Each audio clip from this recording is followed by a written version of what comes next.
Apa yang menyebabkan orang mengalami kematian rohani, saudara? Kematian rohani itu merupakan terputusnya hubungan kita dengan Tuhan. Apa yang membuat hubungan kita putus dengan Tuhan? Cuman ada dua, saudara. Cuman ada dua yang membuat kita gak punya hubungan yang baik dengan Tuhan. Yang pertama adalah dosa yang kita nikmati. Kita mulai bermain-main dengan dosa dan kita nikmati dosa itu. Yang kedua, ketidaktaatan kita. Tuhan suruh A, kita lakukan B.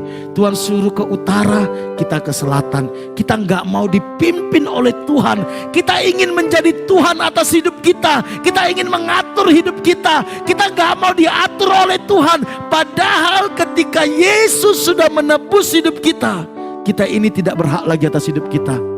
Karena yang berhak atas hidup kita adalah cuman Tuhan. Karena Dia sudah membeli kita. Apa tanda-tanda orang yang mengalami kematian rohani? Apa tanda-tanda orang yang mengalami kematian rohani? Saya temukan minimal ada 4 tanda-tanda orang yang mengalami kematian rohani. Yang pertama, tidak tertarik lagi perkara-perkara rohani. Tidak tertarik merenungkan firman Tuhan. Tidak tertarik berdoa. Diajak doa nggak tertarik. Tidak tertarik melayani Tuhan. Kita punya 1001 alasan. Sebenarnya bukan karena sibuk, bukan karena alasan itu, tetapi karena kita memang sudah tidak tertarik. Tapi kita lebih tertarik kepada perkara-perkara duniawi, yaitu memuaskan keinginan daging, keinginan mata, dan keangkuhan hidup. Kalau saudara dan saya sudah tidak tertarik lagi perkara-perkara rohani, itu artinya kita sedang berjalan menuju kematian rohani. Agama hanya sekedar formalitas dan rutinitas. Kita datang ke gereja, kita nggak mengalami Tuhan. Yang penting kita setor muka. Daripada sungkan sama Tuhan, takut gak diberkati Tuhan, takut nanti ada masalah di depan, ada celaka di depan, atau takut ditanya Pak Pendeta kenapa gak gereja. Rutinitas.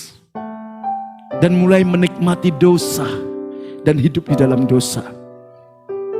Kalau kita sudah mulai menikmati dosa dan hidup dalam dosa, hati-hati saudara, kita ini sedang mengalami kematian rohani.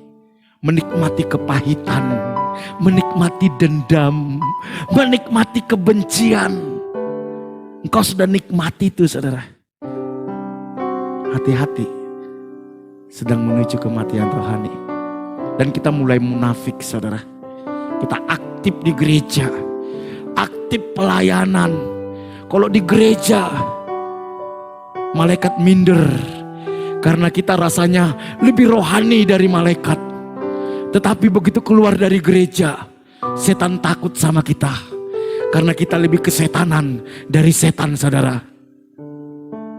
Di gereja kita begitu rohaninya. Tapi kita di luar, hidup kita tidak mencerminkan sebagai anak-anak Allah. Dan kita nikmati kemunafikan itu. Itu artinya kita mulai mengalami kematian rohani.